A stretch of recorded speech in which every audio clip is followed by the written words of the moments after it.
everybody, welcome to Sir Chua's Accounting Lessons PH, and today we will be discussing standard costing system and variance analysis as applied to cost control. At the end of the video, you should be able to define standards and standard cost, explain how standard costing helps in cost control, explain how to develop standards, and prepare variance analysis for materials, labor, overhead, materials mix and yield variances, and labor mix and yield variances. This is your management accounting trainer, Kevin Troy M. Chua. Before anything else, please like, share, and subscribe to Sir Chua's Accounting Lessons PH and hit the notification bell button. Comment down your questions, suggestions, and reactions. And thank you very much for trusting Sir Chua's Accounting Lessons PH as your online learning partner. Maraming salamat po. And meron na po tayong separate section. May separate slides na kasi medyo dumadami yung ating i-feature. So here are our featured subscribers for this lesson. Okay, so first we have is Miss Jan Rachel Barlaan from the Polytechnic University of the Philippines. Ayan po. And also we have Miss Hannah Therese Lingad, also from the Polytechnic University of the Philippines. And lastly, meron lang din po akong gustong i-present dito. Medyo talagang natuwa po ako nung na-receive ko po itong message na to from them. From Dayanara Arellano, Jorelyn Rose Baron, Christian Boydon, Kenneth Manilay, Christine Ramos, and Nick Wilson Tapel. So sila po ay nanonood all together ng Sir Chua's Accounting Lessons PH through, I think this is Google Meet. So maraming salamat po sa inyo for your support and for trusting Sir Chua's Accounting Lessons PH. And maganda to, nag-group dynamic sila while watching the video. So siguro nakiklear nila sa isa't isa kung ano yung mga hindi nila siguro naintindihan or mas nasa-strengthen yung learning dahil po sa kanilang pagsasama-sama sa panonood ng video. So hindi man sila sama-sama because of the pandemic, hindi tayo makapagsama-samang manood.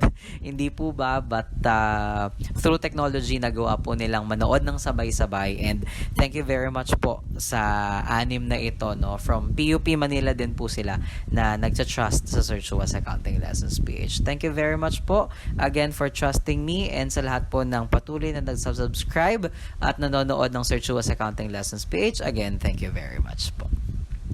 Our last lesson is about activity-based costing and service cost allocations, and today we will be discussing another lesson that will help in the management of cost in the pursuit of the entity's strategic position and strategic goals, and we will be studying about standard costing and variance analysis, and we will be applying it in cost control, cost reduction, and cost management. Okay, so let's start. Cost control.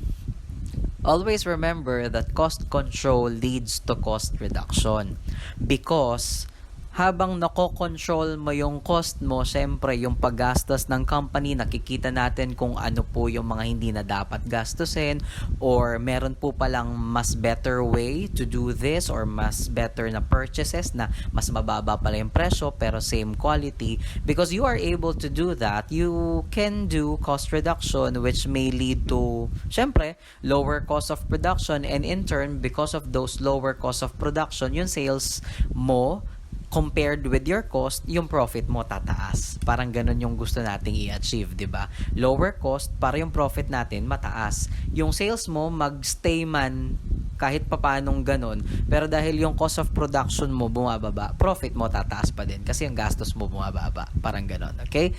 Now, strategically, cost management techniques should support the strategic position of the entity. We have been telling you that a million times already, no? That the cost management techniques that the entity should employ should also support the strategic position of the entity, not really into, ay, kailangan mababa cost natin. Remember, in strategic cost management, it's not always like that because mas mahalaga po na nasusuportahan ng techniques natin in cost management yung gusto pong i-aim ng company na strategic position or strategic goals nila. Okay? So, ang ating pong pag-uusapan today about standard cost is that setting standard cost would help an entity control cost and manage it accordingly, no? So gagamitin po natin ang standard costing sa pag-control, pag-manage, pag-reduce ng cost. Pero in the parlance of strategic management, lagi pong tatandaan, hindi po laging cost reduction, because if increased cost would matter sa ating pong pag-aim, dahil po yun yung strategic position of the entity, and this happens in entities na ang kanila pong strategic position ay product differentiation, o di po kaya talaga mas gusto nila higher quality or luxury product sila, baka dun po natin kailangang i-level yung sarili natin. At what point should we really control cost to its minimum, and at what point na dapat okay lang na medyo tumaas because that is their strategic goals or strategic technique. Okay? So, titignan po natin mabuti. However, I have to tell you that standard costing is more used in cost reduction. No, hindi naman po natin itatanggi 'yon, no? Kaya po tayo merong standard costing. It's because we want to control costs as low as possible, and we need to manage and control them so that it can give us lower cost of production, and it can give us higher profits. So, dun pa rin na uwi. Okay? Ganun po 'yon. Now, let's define standard costs. Standard costs are the scientifically predetermined. Uy, ganda namang pakinggan. Scientifically predetermined. Talagang pinag-aralan. Okay? They are the scientifically predetermined costs of manufacturing a single unit or a number of units of product or of rendering a service during a specified future period. So, talagang pinag-aaralan po natin isa-isa. Magkano po ba talaga ginagastos natin sa materials, labor, overhead? Is this our normal operations? And we set these standards para in the future, yung mga susunod natin production, titignan natin kung tumataas ba, bumababa yung ating cost of production. So, it's a way for an entity to control cost because nagiging benchmark mo yung standard cost na mabubuo natin. Okay? So, always remember, nga lang na there is no single standard costing technique or determination that is appropriate for all situations. Actually, on a per company basis, hindi po siya magic formula na ito i-apply nyo, ito formula dyan, ito dapat yan. Wala tayong ganon, no? Pinag-aaralan po yan, depende po talaga sa operations ng company if how will they be able to really create these benchmarks, these standards na magagamit po nila sa pag-a-analyze ng kanilang cost of production in the succeeding production periods. So, yun po ang silbi ng ating pong standard costs. Okay, so let's now talk about the development of a standard cost system. Kasi if, on a management perspective, it's not just about, okay, this is our cost of production, what shall we do? No, the very first step that you'd really be doing is developing the standards itself. Okay? A primary objective in manufacturing a product is to minimize unit costs while achieving certain quality specifications. Again, as what I've told you earlier, it's not always about making your cost as low as possible, because if lower cost would compromise the quality of your products, then don't do that. Okay? Wala rin bibili sa'yo. Ang baba ng cost of production mo, pero ang pangit naman ng produkto mo, wag na. 'Di ba? No? So, our objective in doing standard costing is, yes, we want to reduce cost, but please naman, no, don't minimize your cost compromising quality. Okay? So, you need in as much as possible to achieve both of it, which is minimized po ang ating cost of production, pero nandun pa rin yung kalidad na gusto nating i-offer sa ating customers. Okay? Almost all products can be manufactured from a variety of alternative inputs that would generate similar output and output quality. So, later po, pag-uusapan po natin din yung mga mix and yield variances po natin, no? So, at dun po kasi pinapakita na paano po ba natin malalaman yung perfect mix ng ating mga materials A, B, and C na ginagamit.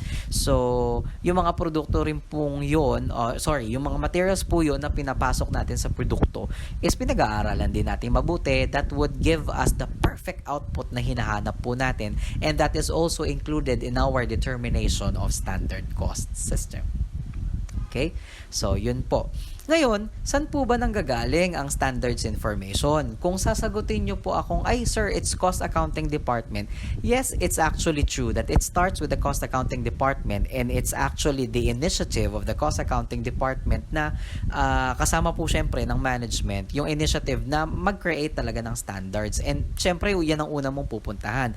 But to tell you, hindi lang po tayo lumalapit sa cost accounting in order for us to have information that would help us in generating or creating, developing these standards. Pwede rin po tayong humingi ng information sa industrial engineering and then human resources, lalo na po sa labor information. Siyempre, data processing, yung mismong database ng company, and then purchasing department, lalo na po sa materials, and siyempre, management itself on how they observe everything. So, yan po yung ating panggagalingan ng standards. But actually, this is not the real formula talaga na, oh, yan lang ang pupuntahan mong department. Hindi. As a manager, you should be looking at the totality of your operations para po makapag-create kayo ng talagang perfectong standards. Well, I cannot say really it's perfect, but at least you can get as most accurate as possible, no? Ang ina-achieve natin dito yung pinakatotoong pangyayari, no? So that yung pangyayaring yon, may i-compare mo yung mga succeeding periods doon, and then because of those analysis that you can do variance analysis, and you can control your cost of production. Okay? So ito po yung examples lang, no, ng mga pwedeng panggalingan po ng ating cost of production, but it is not limited to these departments, no? It is on the totality of the entity that would really help the management determine the standards that they can set. Titignan natin yung totality ng company. Parang ganun po yung gusto niyang sabihin. Okay? So, yun po. Now, let's talk about your development of standards for materials, no? Sa pagde-develop po natin ng standards information about materials, ang first step po natin is to identify and list the specific direct materials to manufacture the product. The first thing you need to know is what are the materials that we are using really in our product, no? And syempre, magkano siya, ano bang saan ba natin kinukuha yan, yung mga ganun tipo, no? So we really need to determine what are the materials that we are using in our products.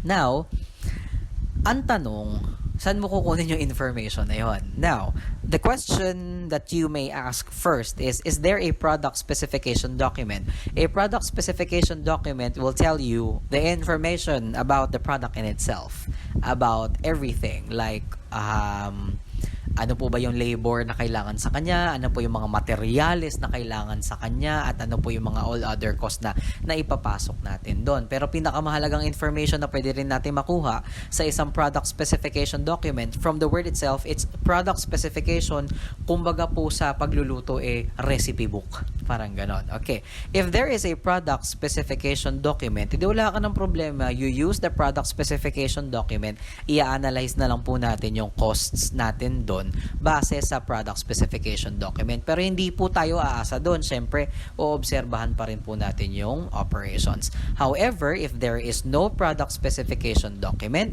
then that is the time that you will be doing the following. It's either you observe the production area, or you ask the product personnel, or yung mismo, pwede rin yung laborers, kung yung mismong ginagamit nilang materials, di ba?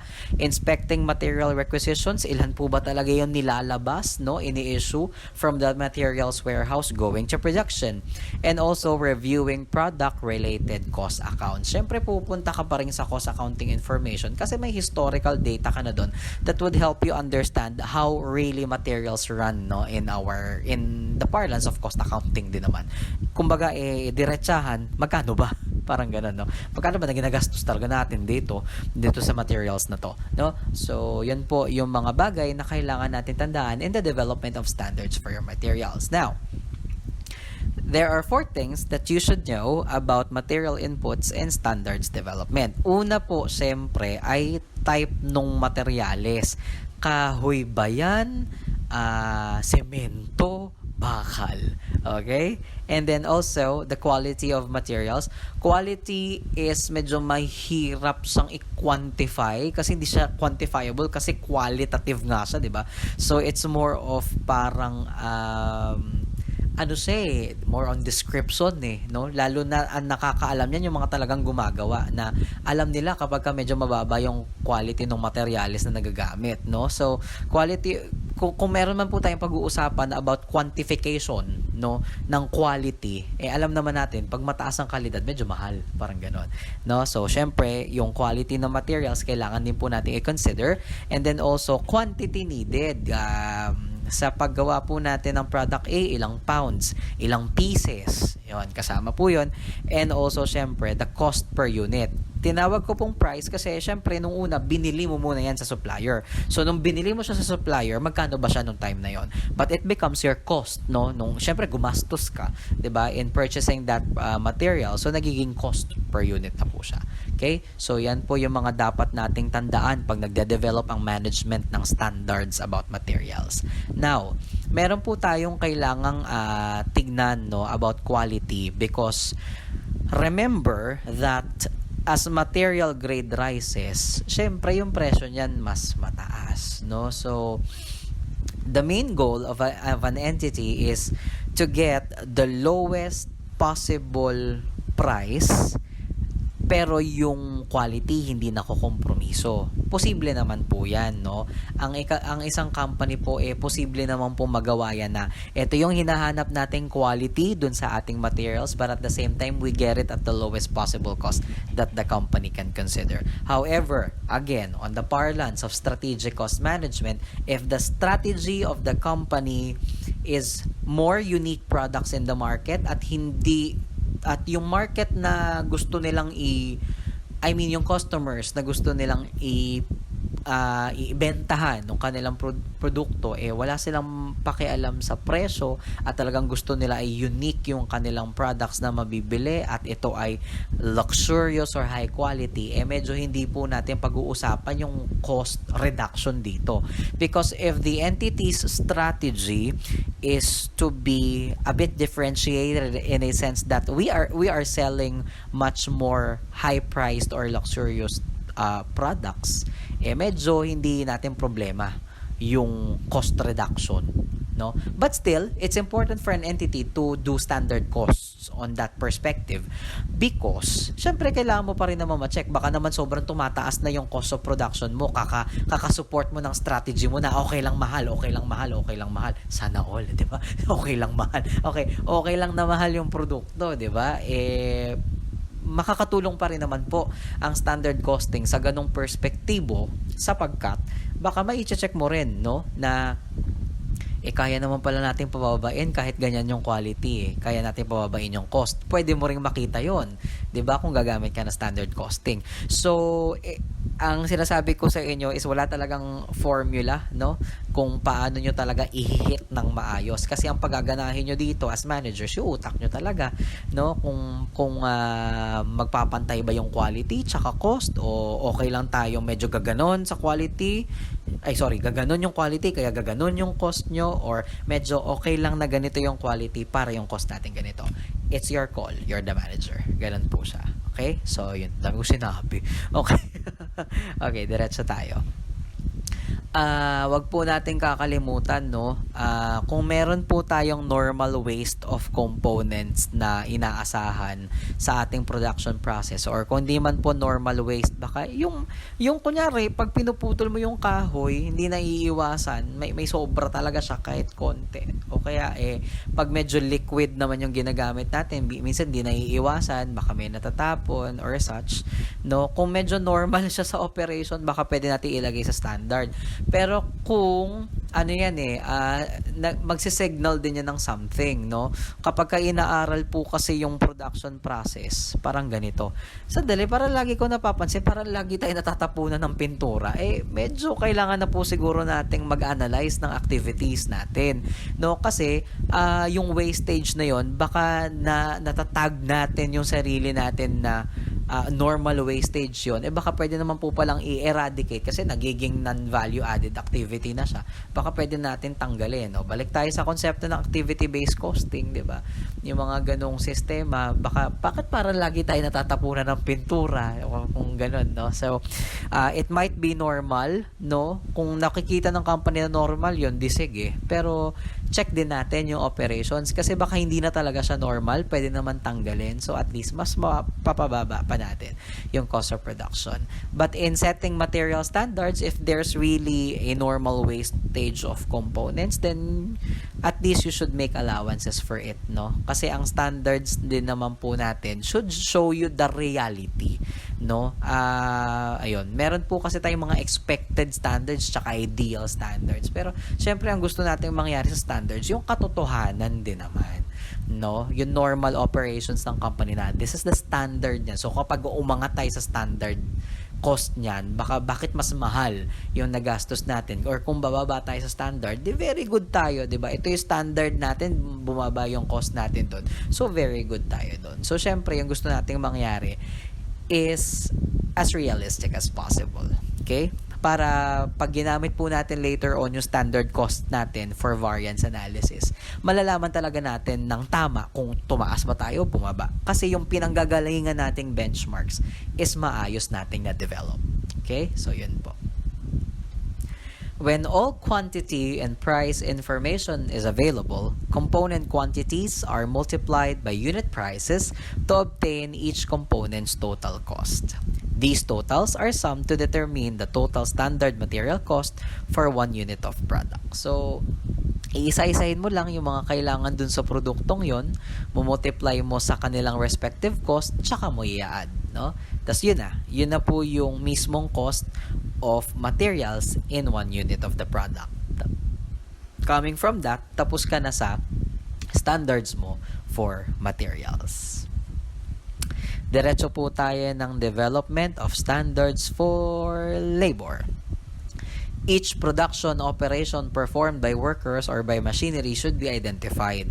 Parang kanina po sa materials, titingnan din po natin sa labor, ano po ba yung talagang ginagawa dyan ng ating mga laborers at ano po yung mga activities na ginagawa po ng ating workers dyan, o di po kaya kung medyo capital intensive po tayo, paano po ba yung machinery activities natin dyan at paano po siya ino-operate ng ating laborer. And as you know, meron po tayong mga manufacturing companies na labor intensive, yung iba naman po capital intensive. So, kailangan din po i-consider yon sa pagde-develop ng standards for labor. Kasi po, pag labor intensive, edi mas maraming talagang manual labor yung gumagalaw. Kapag naman po capital intensive, mas konti yung workers kasi mas automated yung production dahil naka-machine sila. So, kailangan din po i-consider yon sa pagde-develop ng labor standards. In specifying operations and movements, activities such as cleanup, setup, and rework are also considered. So, lalagay po natin yan kasi normal yan sa operating procedures, no? I mean, sa production process, sa ating production process, yan po ay normal din naman po, no? Cleanup, setup, rework, no? Lalo na kung yung rework hindi talaga naiiwasan, nagiging normal siya. Kung ang goal po natin ay talagang quality product, so kung hindi po maiiwasan ng rework, baka kailangan din po natin maglagay ng allowance for that sa ating pong standards for labor.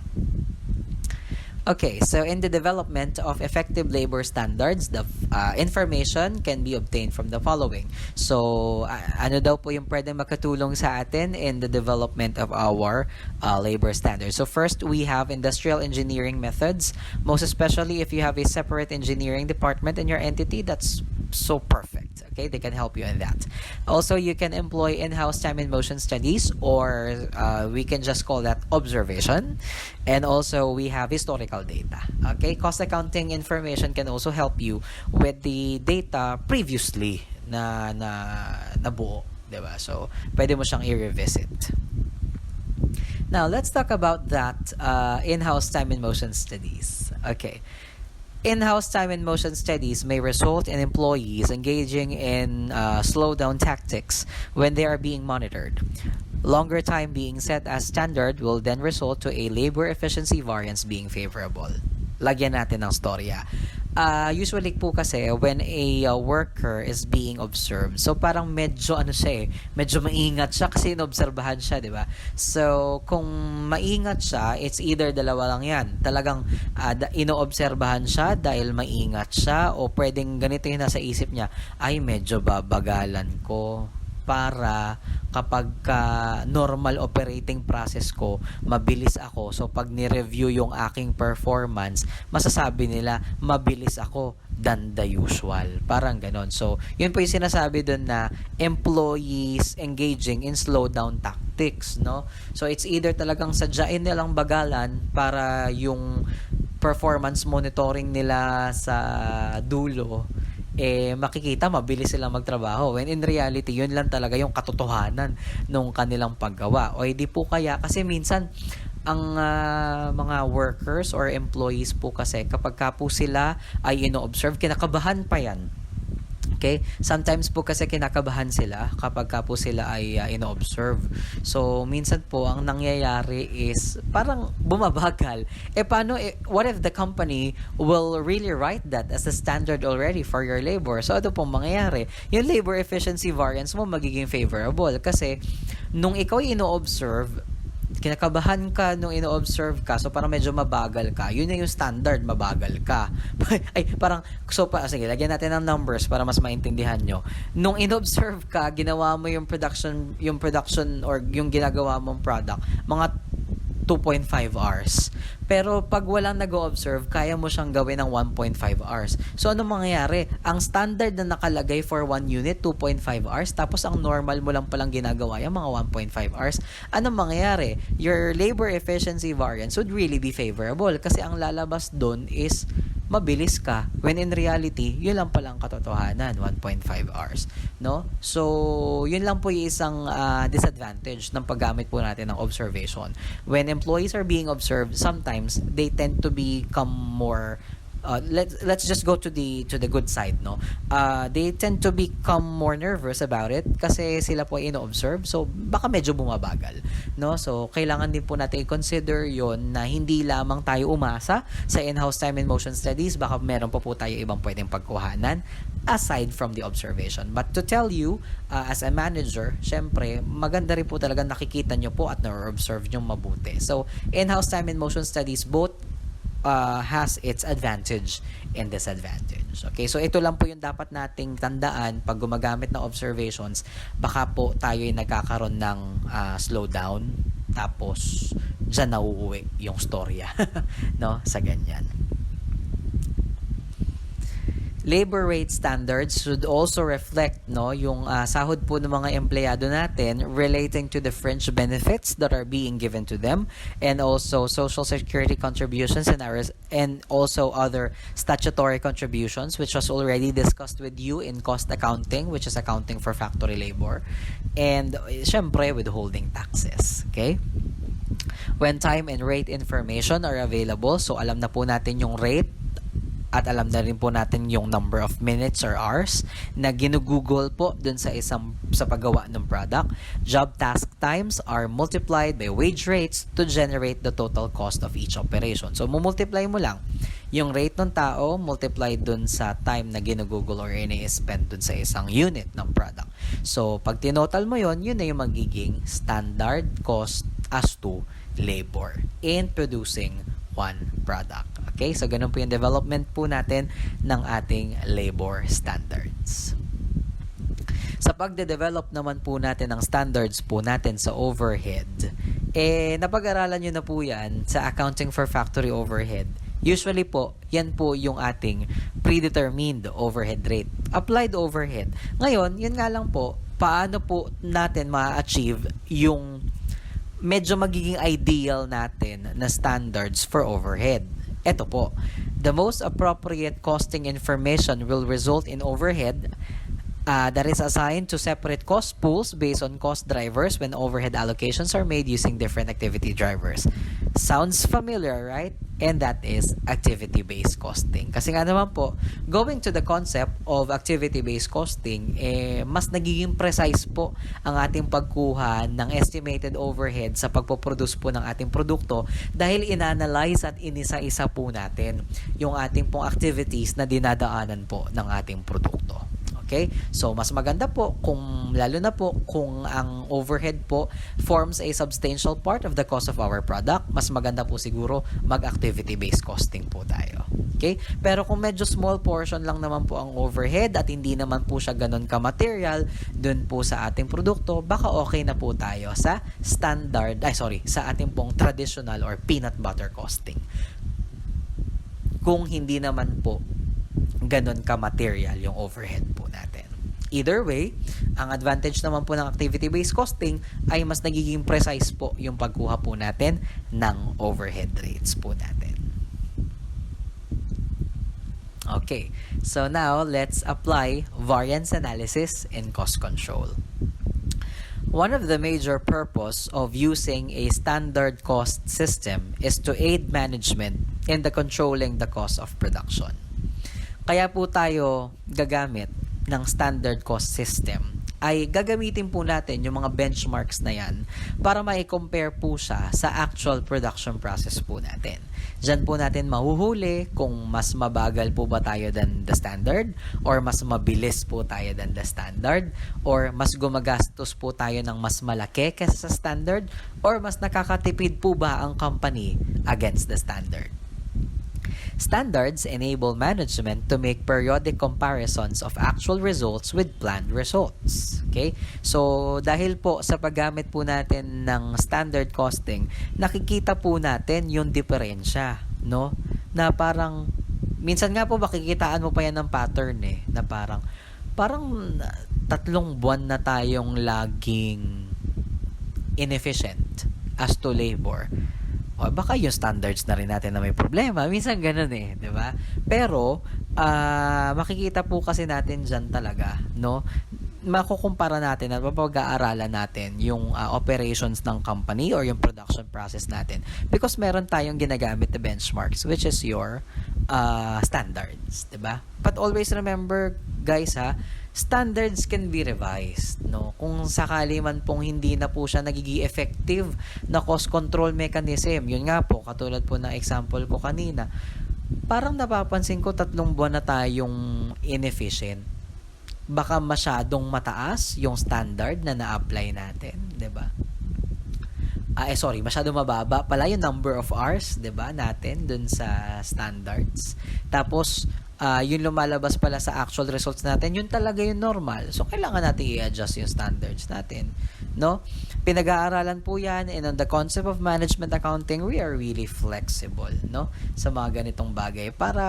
Kasi isa lang naman ang pinatutungkulan yan Gusto natin, maayos nating ma-check ang ating production and operations para hindi tayo nasasayangan ng cost at it will all boil down to profitability. Ganun po kasi yun Kaya tayo nagka-cost control. The differences that arise between actual and planned results, ang tawag po doon, variances. Variance analysis is a technique that can be used by management to measure performance, correct inefficiencies, and deal with the accountability function. At pwede na po tayong pumasok sa ating pong variance analysis. And now, let's talk about your variance analysis for materials. I will be first presenting you the formulas and we will be applying these formulas later in an integrated problem. Okay, so ganito po. Actual price multiplied po sa actual quantity, yan po yung unang component. Ko-compare po natin sa standard price still at actual quantity. Pareho lang pong actual quantity, nagkaiba po tayo sa price. Yung isa actual, yung isa standard. Kaya ang tawag po dyan, material price variance. Ang ibig sabihin po ng material price variance, ko-compare po natin yung standard price dun sa actual price ng materials. Then we also continue to compare that with the standard price and then diretso na po sa standard quantity ng ating materials. Pareho pong standard price ang pinag-uusapan natin, nagkaiba naman po tayo sa usage ng materials. Yung isa actual quantity, yung isa standard quantity na ine-expect nating magamit dun sa pagproproduce ng ating product. So ang tawag po dyan ay material quantity variance. Okay? So yan po yun sa ating materials. Diretso naman po tayo ng labor. Pero may lumabas. Okay. Nga po pala, wag nyo pong kakalimutan ito mga kapatid. Ang ating pong material price variance ay kinukuha sa point of purchase kasi po yung actual price and standard price dito, kung magkano siya binili. Okay? Ganun po. Pero yung material quantity variance, pag pinapasok na siya sa production, so point of usage po. So, kung sakali po sa inyong mga problem ay nagkaiba po, yung, kunyari, hindi po lahat, kunyari, hindi naka-JIT, no? Hindi lahat ng pinapurchase nagagamit. So, magkaiba po yung purchase, magkaiba po yung usage. So, kung hindi po pareho yung purchase at saka usage, so, yung material price variance po natin, kukunin po natin sa point of purchase, yung material quantity variance po natin, kukunin po natin sa point of usage. Pero kung ano po yung pinurchase, yun din yung ginamit, di wala kang problema, pareho lang. Okay? So, ganun po yun. Wag po natin siyang kakalimutan. Okay? So, yan po. Diretso po tayo labor. For variance analysis for labor, you start multiplying the actual rate of labor to the actual hours or actual activity and compare it with the standard rate of labor to still the actual hours of labor. Okay? So, pareho lang po tayo ng pinatutungkulan na actual hours. Nagkaiba po tayo, yung isa actual rate, yung isa naman po standard rate. Kaya po ang tawag sa kanya ay variance po natin as to the rate of labor. Labor rate variance. And then we continue to compare it with the standard price of labor to the standard hours in preparing that product or in doing that product. Nagkapareho po tayo sa standard rate. Ang kino-compare naman po natin, actual hours versus the standard hours in creating the product. Kaya ang tawag po dyan ay labor efficiency variance. Are we efficient against the standard? Okay? So, ganun po yun. Diretso naman po tayo sa ating pong overhead variances. Ito po ang ating 4-way overhead variance. Actual variable overhead po natin ay i-compare po natin sa variable overhead rate that is applied in actual activity. Sometimes po kasi ay direct labor hours yan. Sometimes po ay machine hours. So, depende po kung paano ina-apply yung overhead ng company. So, titignan nyo po yung mabuti sa problem. And then, pag pinag-compare nyo po yung dalawa is variable overhead, spending variance. Kasi we are looking more on how much po yung overhead na atin pong nagastos. Parang ganon. Na-incur. Okay? And then, we continue to compare that with the variable overhead rate multiplied by the standard activity. So, ang kino-compute naman po natin, kung papansinin nyo po, pareho lang pong variable overhead rate, pero yung isa actual activity, yung isa po standard activity, kaya ang chine-check po natin dyan, efficiency. Okay? Variable overhead efficiency variance. Tapos, doon naman po tayo sa fixed component. So, we start with the actual fixed overhead, compare it with the budgeted fixed overhead for the specific period. Pag pinag-compare nyo po yan, fixed overhead spending variance. And then, we continue to compare it with standard fixed overhead po natin. At yan naman po yung fixed overhead volume variance. At yan po ang ating variance analysis for overhead under 4-way. Dito naman po tayo sa ating 3-way variances. Pag 3-way variances naman po, magkasama po ang variable at fixed. Actual variable overhead plus actual fixed overhead, i-compare po natin sa variable overhead rate multiplied by actual activity, and then i-add po natin yung budgeted fixed overhead. Parang familiar, di ba? Yung nakasplit natin kanina sa 4-way, pinagsama lang po natin. So, yan po yung ating spending variance. Kasi, yan po actually yung total ng variable overhead spending variance tsaka fixed overhead spending variance. How do I able to tell that? Ito po kasi yung actual variable overhead, tapos yung variable overhead at actual activity. Di ba kanina nung pinag-compare natin, variable overhead spending variance siya. Di ba? Tapos actual fixed versus budgeted fixed, yan naman po yung fixed overhead spending variance. Pinagsama lang natin, yan po yung ating total na spending variance. We continue to compare it with the variable overhead rate at standard activity but still at budgeted fixed overhead. So, saan lang po siya nagkaiba? Sa actual versus standard activity or standard and actual hours ng overhead po natin. So, yan po ay efficiency variance. Okay? And then we further compare it sa mismong standard na po. Variable overhead rate multiplied by standard activity plus standard fixed overhead. Yan na po yung ating volume variance. And actually, that volume variance is just equal to your fixed overhead volume variance. Pag tinanggal po natin itong isa, yan po. Yan na po yung ating two-way. So, yan na po yung budget variance and volume variance. Bakit po siya tinawag na budget variance? You are actually comparing your actual to the budgeted amounts. Yun lang po siya. Okay? And then you further compare it with your standards. Talagang standard na volume variance pa rin po siya. And then, syempre, yung pong ating actual versus applied overhead or yung ating pong one-way, ito na po yun, yung total overhead variance. You will be comparing the actual derecho po sa standard. Okay? And yan na po yung ating formula. So, we will now be applying it in an integrated problem. Okay, let's read the problem. And thank you po sa ating pong pinagkuhanan ng source problem from De Leon and De Leon Cost Accounting Textbook 2019. During the previous month, the following production specifics were done by Cream Manufacturing. Nag-produce daw po sila ng 50,000 units ng product A. Tapos, ito daw po yung na-develop na standards ng company. Sa materials daw po, isang unit, ang ginagamit po natin is 2 pounds. Okay? Then, 1 pound daw po ay 1 peso. Kaya po, sa isang unit, 2 pesos daw po yung standard rate natin sa isang unit ng product A. Tapos, it takes daw po 0.10 hours in making 1 unit of product A and 1 hour is 15 pesos. So, kada unit po ng product A is 1.5 direct labor. And then, variable manufacturing overhead is applied on the basis of the direct labor hours. So, ganun din po, 0.10 hours and then 5 pesos naman po siya. So, 50 cents naman po siya. Okay?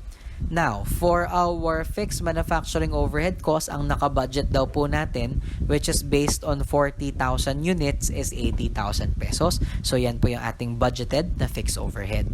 Now, for your actual production, ganito daw po yung nangyari. Nag-purchase daw po ang company ng 200,000 pounds. Nabili po nila per pound at 1 peso and 20 cents. Okay?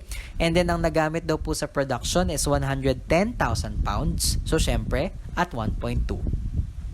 Ang direct labor hours daw po in actual production na nagamit natin is 6,000 hours at 14. And then factory overhead daw po natin na actual is 75,000 na fixed and 36,000 na variable. And we will all be using that in our variance analysis. We start our variance analysis with materials.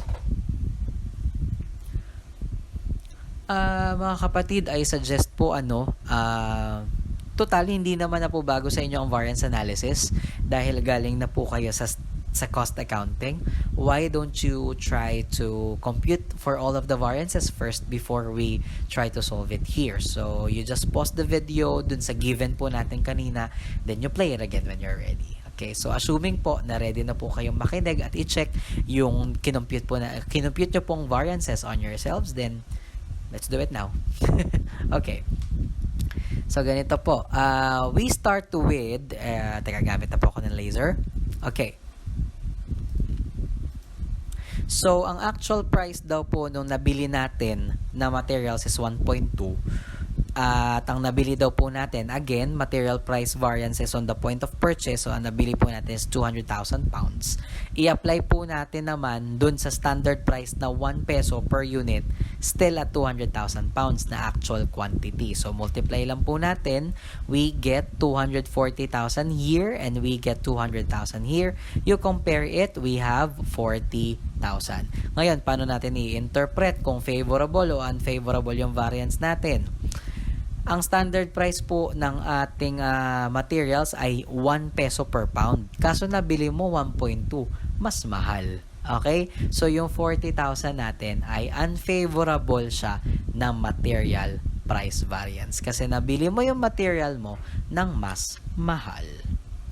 Sana all. Okay, joke lang. Sige, diretso po tayo sa atin naman pong next na variance. Ko-compare naman po natin ngayon. So, pareho po, standard price po natin is 1. Actual quantity used po natin, sabi sa problem, 110,000 pounds. Pero, ano po ba yung standard natin? If we produced 50,000 units at sabi po sa standard, 2 pounds lang po kada isang unit yung gagamitin natin. So, the standard quantity in producing 50,000 units should only be 100,000 pounds. So, pag minultiply po natin, it's 110,000 and 100,000. Paano po natin malalaman kung ito pong variance na 10,000 ay favorable or unfavorable? Ganito mo po siya i-interpret. 100,000 pounds lang dapat ang nagamit according to the standard. Why did we use 110,000 pounds? Mas marami tayong nagamit, kaya po yung ating material quantity variance po ay unfavorable. Okay. Yun po. Diretso po tayo sa ating labor. So, pag labor variances po, ganito po ang gagawin natin. So, yung actual rate po natin is 14 per hour. Tapos, ang actual hours daw po na nagamit sa labor is 6,000 hours. And then, ang standard rate naman po natin is 15. Still comparing it with 6,000 hours of actual labor. Tapos, standard rate natin is 15. Ilang hours naman po siya at standard? Ang sabi po sa standard is 0.10 hours lang daw po ang dapat na magagamit nating number of hours sa pagproduce ng isang unit. So, kung 50,000 units yung pinroduce and at standard, it's just 0.10 hours. So, dapat daw po 5,000 hours lang. So, kunin natin. So, for 14 times 6,000, that's 84,000. And then for 15 times 6,000, that's 90,000. And then 15 at 5,000, that's 75,000. Okay, so let's get these variances. Check muna natin itong una. 15 ang standard labor rate. Nabayaran mo lang sa employees at 14. Okay, so nakamura po ba tayo sa pagpapasahod sa kanila? Parang. 'Di ba? O dito naman po sa isa. Ang sabi sa standard dapat 5,000 hours lang gawin yung 50,000 units. Bakit ka naka 6,000 hours? So hindi tayo efficient. So yung atin pong labor rate variance ay mas mababa po tayo ng nabayad. Dapat 90 pero 84 lang. Kaya favorable. Pero 75,000 lang daw po dapat talaga siya at standard, pero 90,000 tayo dun sa standard rate at actual hours kasi 5,000 hours lang dapat pero 6,000 hours natin ginawa. Kaya siya naging unfavorable. Pero check po natin mabuti. Hindi po porke ito po ay ethical consideration po ha. Syempre as a manager, iisipin nyo din po ito lagi. Ethical consideration. Hindi po porke tayo ay nag-achieve ng favorable variances ng labor rate variance gagawin po nating dehado yung ating mga empleyado, babawasan ng sahod, hindi po kaya pakukontuin ng sahod tapos pararamihin yung ginagawa nila. So, ethical consideration po tayo, bayaran po natin ng tama ang ating mga empleyado, wag po nating dadayain para lamang po magkaroon ng favorable labor rate variance. Okay? So, yun po yung isang ethical consideration that we can apply here po sa standard costing. Wag nyo pong gagawin yon in the future. Okay? So, mas maganda po na bayaran po natin ng tama ang ating mga trabahador kahit mag-unfavorable pa ang ating rate variance. At least, nabayaran mo sila ng tama, nabayaran mo sila with integrity, nabayaran mo sila honestly. At kung mag-unfavorable man po ang labor rate variance, tsaka natin pag-aralan kung bakit. At least, nabayaran mo sila ng tama. Kevin Chua para senador. Okay, joke lang po. Okay, next po tayo sa overhead po tayo. Now, for your four-way overhead, ganito lamang po. Variable po muna tayo. Your actual variable overhead, sabi sa problem, is 36,000. And then we compare. Variable overhead rate is 5 multiplied by 6,000 hours. And then variable overhead rate, is 5 multiplied by standard hours, which is 5,000 hours. Again, kanina po kasi kung mapapansin nyo, pareho lang po kasi yung application rate natin because variable overhead is applied as to the direct labor. So 0.10 lang din po, no? So parang pareho lang. So 50,000 units times 0.10, 5,000 hours lang din po. Okay? So you just get the products of them, 36,000, 30,000, and 25. So ang ano po mangyayari? Ang actual po natin mas mataas kesa dito sa 30,000. And then, ang nangyari po at standard variable overhead, 25,000 lang daw po. Pero hindi nga rin po tayo naging efficient as to overhead. So, pareho po siyang 6,000 tsaka 5,000 na unfavorable variances. So, yung 6,000 po is unfavorable na variable overhead spending variance. Yung 5,000 naman po natin is unfavorable efficiency variance. Sa fixed naman po, ganito gagawin natin. Ang actual po natin is 75,000, sabi sa problem. And then, binigay din po sa problem is 80,000 po yung budgeted natin. Paano po natin kukunin yung standard? Ganito po. Ulitin po natin, ang overhead ay applied po, based lang din po kung paano ang direct labor. So, times 0.10 lang po tayo at 50,000 units. Kukunin po natin yung fixed overhead rate. 80,000 daw po yung budgeted po natin na fixed overhead na nanggaling po sa 4,000 hours or standard hours. So, 80,000 divided by 4,000 is, ilan, magkano yan? 80,000 divided by 4,000, that is 20 per hour. Multiply po natin by 5,000 hours, yun po nakuha yung 100,000. So, yan po yung, kukunin nyo lang po yung products. So, dito naman po, kitang-kita po natin na mas maliit yung actual kesa sa budget at mas maliit si budget kesa sa standard at mas maliit si actual kesa sa standard. So you can expect na yung ating pong variances ng 5,000 at 20,000 ay favorable spending and volume variance for your fixed overhead. Diretso po tayo for 3-way, 2-way, and 1-way. Papakita ko na lang po siya sa isang slide kasi pare-pareho lang naman po siya ng given. Ang una nyo pong gagawin is actual variable overhead and actual fixed overhead. Given naman po yan sa problem. So, pag pinag-add nyo po, 111,000. And then, actual quantity. Pag sinabi po dito actual quantity, ibig sabihin actual activity, no? So, yung hours po. So, 6,000 hours times variable overhead rate of 5. And then, add po natin si 80,000 will give you 110,000. And then, standard quantity naman po, or the standard hours for the overhead, which is 5,000, still multiplied by the variable overhead rate of 5, plus the the budgeted fixed overhead of 80,000 will give you 105,000. And then, purong standard po tayo. 5,000 hours times 5 for the variable, plus 5,000 hours times 20 for the fixed. That gives you 125,000. So, dito po muna tayo. 111,000 versus 110,000. That is 1,000 pesos na unfavorable spending variance. Kasi mas malaki yung actual mo kesa dito sa actual hours at standard rate plus budgeted fixed. Okay? And then, pag pinag-compare naman po natin itong dalawang to, 110 versus 105. So, that is actually 5,000 unfavorable efficiency variance. Bakit? Bakit po efficiency variance? Tignan nyo yung pinakaiba. Pareho lang po siyang budgeted fixed overhead. Pareho lang din po ng variable overhead rate. Nagkaiba po tayo sa number of hours ng overhead. 6,000 ang actual, 5,000 ang standard. So, mas mataas po yung nagamit nating hours, kaya po siya naging unfavorable. And then, we compare this to the standard. Ito naman po yung volume variance natin kanina. Favorable naman po siya, 20,000. So, ito po at saka ito ang gagamitin mo naman po para sa iyong budget variance. And actually, tinan nyo mabuti. 1,000 unfavorable plus 5,000 unfavorable, that is 6,000 unfavorable budget variance. Pareho lang, di ba? Then your volume variance stays the same at 20,000. So pag kinuha nyo yung buo yan, yan na po yung ating total variance na 14,000. Favorable po siya kasi ang actual po natin ay 111,000. Tapos po, ang ating pong standard ay 125,000. Mas maliit po yung na-incur natin na actual overhead. and that is favorable. Okay, so 14,000. Paano rin po nakuha yung 14,000 na yan?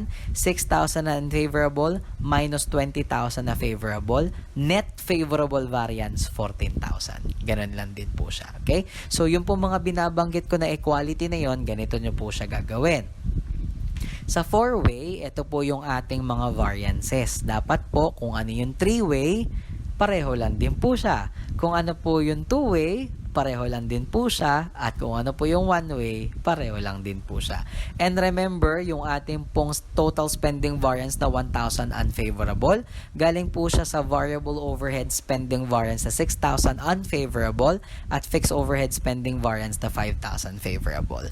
At yung ating pong budget variance ay galing po sa variable overhead spending variance, variable overhead efficiency variance, tsaka variable overhead spending variance. Or pwede rin po dito sa spending variance plus efficiency variance. Ilan din po yan. So, dapat marunong po kayong laruin yan para kung sakali po sa problems, di ba?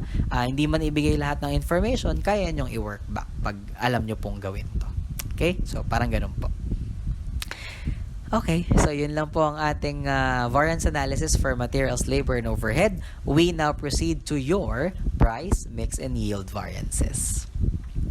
There are also companies that uses a combination of 2 or more materials and employs 2 or more kinds of labor in order to manufacture their products. At hindi po natin yan maiiwasan. Hindi lang po isang materyales ang ginagamit, minsan isa, dalawa, tatlo. Hindi rin po siya isang gawaan lang, minsan magkaiba pong laborer ang gagawa dyan. Okay? So, meron po tayong tinatawag na material mixes at saka labor mixes. At kailangan din po natin siyang pag-aralan through variance analysis.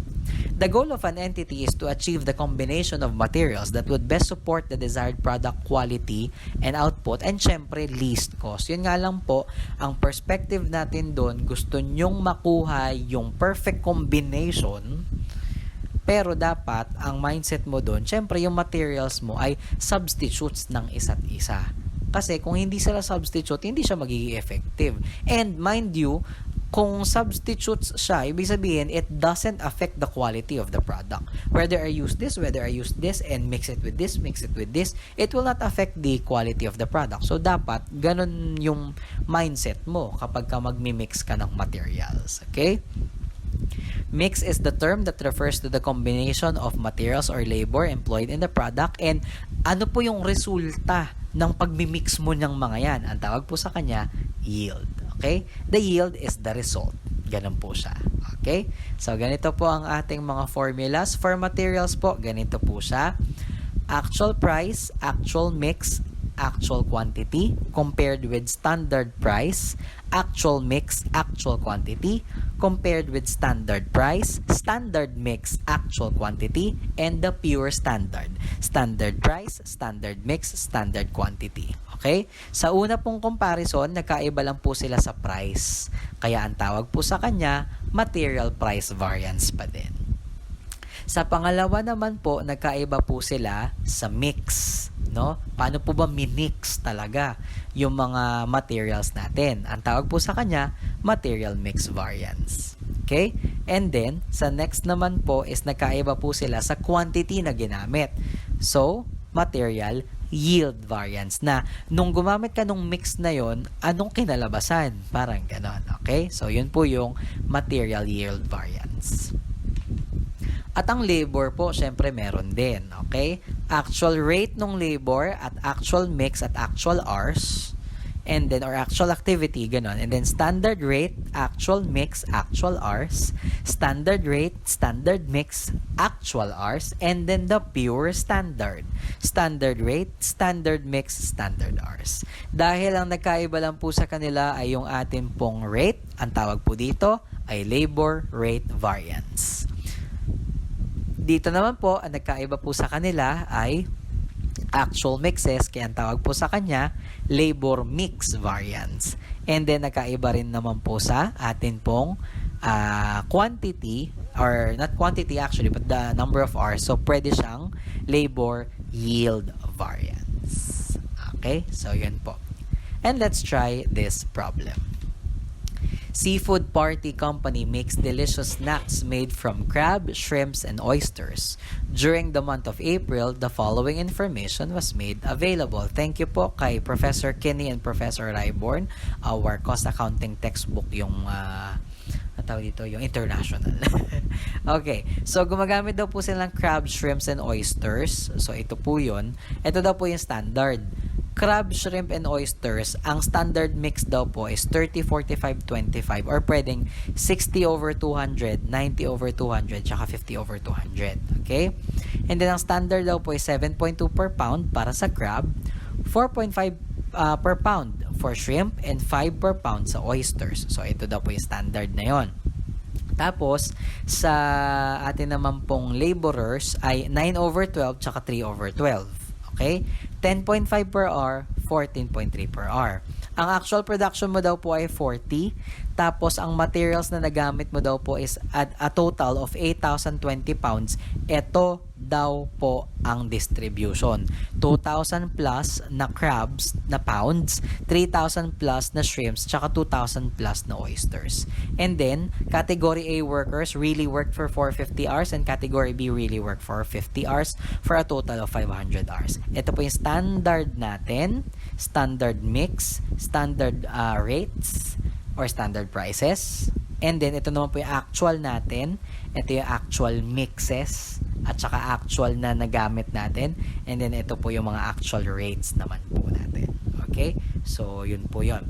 Ipa-plot po natin ito ngayon sa ating mga variance formulas. Unahin po natin si material mix and yield.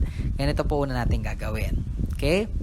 Kunin mo po ngayon yung crab, shrimp, and oyster na actual price. 7.5, 4.4, 4.95. Wala tayong gagamitin ng multiplier sa actual mix kasi nga actual quantity na to. So, hindi mo na kukunin yung mix percentage niya. Kasi yan na yun eh. Kung gusto mo mag-inarte ng konti, edi ang gawin mo, yung total ang ilagay mo dito, tapos kunin mo yung actual mix dun sa problem. Pero para mas madali, wala na tayong multiplier na actual mix kasi ito naman na yung actual quantity mismo. Okay? So, you multiply them and you get 43,520.53. Compare po natin siya ngayon dito. So, standard prices na po yung gagamitin nyo, 7.2, 4.5, 5. Pero actual quantity pa din. So, yung pa din. Copy mo lang si actual quantity, tas multiply mo, then you get 43,303.99. Third level ka na ngayon. Standard prices pa din. Pero, yung actual quantity mo, ia-apply mo na sa standard mix. If you would remember kanina yung standard mix natin ng materials or ng ingredients, 60/200, 90/200, tsaka 50/200. Tapos, sabi sa problem, ang actual quantity daw po natin is 8,020. So, i-distribute mo na siya base sa standard mix. So, kung ang actual quantity mo in total is 8,020 for the crab, multiply mo siya ng 60/200 times 7.2. For the shrimp, 8,020 pero 90/200 naman at 4.5. Kay oyster, 8,020 tapos 50/200 naman at 5. You just get the product and then you get the sum 43,588.70. Kumbaga, dito sa third level, yung total actual quantity mo, ang in-apply mo sa kanya yung mix niya at standard. Okay? Ganun po siya ha. And then yung fourth level natin, mas madali. Purely standard. Sa nakuha tong 8,000, punta ka lang dun sa standards, yun na po yun. Okay? Which is 8,000. Okay? Tapos, multiply mo pa rin siya syempre sa mixes. 60/200, 90/200, tsaka 50/200. Then, standard prices pa din. Okay? So, kunin nyo po yung tatlo and you have 43,480. So, ganun lang po. Okay? Paano po kinukuha yung standard quantity? Yung actual production, kukunin mo lang po yung standard quantity na required sa kanya. Okay? So, ganun po yun. Sige, balikan natin para mas clear sa inyo. Kung paano nakuha yung 8,000. Ganito lang po. 40 po yung batches natin, di ba? 40 batches. Tapos, how many pounds of standard materials yung kailangan? Times 200. Doon po nakuha yung standard na number of pounds na 8,000. Okay? Doon po galing yun. Para hindi kayo malito. Okay? So, if you already get all of those, yan na. Start na tayo mag-compare. This one and this one will give you 216.54 unfavorable material price variance. Pero, managers, ganito po gagawin nyo. Hindi po sisisihin nyo agad yung tatlong materials kung bakit nag-unfavorable yung material price variance. Iisa-isahin mo, pipinpoint mo kung sino para alam mo kung sino lang yung kailangan mong i-manage accordingly. For example, kung tutuusin sa oyster, nakamura tayo. Kasi 10,426 yung standard, pero nabili mo lang ng 10,321. Kay shrimp, 16,420, pero nabili mo lang ng 16,56. Actually, ang nagpa-unfavorable lang talaga sa kanya, si crab. Mas mahal mong nabili si crab. Rarasunan mo na ngayon, bakit mas mahal ang crab? Pwedeng baka nagtaas ang presyo sa market, hindi sinasadya? Yung mga ganun. Okay? So, as a manager, ititignan mo isa-isa. Hindi po isang bagsakan yun na yun. Okay? And then, compare these two and you get naman po your material mix variance. So, congratulations, favorable ka. Ibig sabihin, nag-i-effective yung pag-mix mo. Okay? Ng mga products na yun. Kasi mas naging favorable siya, no, compared sa standard. And syempre, dito naman po sa atin pong yield variance, unfavorable yield naman po tayo. Okay, of 108.7. At yan po yung ating material mix and yield variances. Diretso naman po tayo sa pagka-compute ng labor mix and yield variances. Same. Ganun lang din. Kung ano po yung actual rate ng category A and category B labor multiplied by the actual hours of 450 and 50. Again, wala po tayong actual mix percentages or fractions kasi ito na po yung actual hours. Okay? Just multiply them, you get the product, and the sum, you get 5,445. You will be comparing it with the standard rate. So, ito na po yung standard rate, 10.5 and 14.3. Actually, sa A, wala tayong problema. No? Kasi 10.5, 10.5, pareho lang yung actual tsaka standard. Sa bilang tayo talaga nagkaroon ng variance. Okay? So, yun na po yun. Tapos, ganito po. Dating ganun lang din. Kung ano po yung total actual hours mo na 500, gagamitan or a-applyan mo na siya nung mix na standard. 9/12, 3/12. Pero actual, total, 500. Okay? Then, tsaka nyo multiply sa standard rate, you get the product, then you get the sum. Okay? And then, for the last po is kung ano po yung standard hours naman po natin.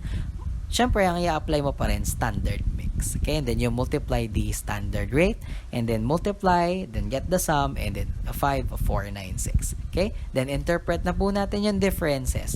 So, you have 5 lang po na unfavorable labor rate variance. So, medyo maliit lang. And actually, you can pinpoint it already kung sino, si category B lang po.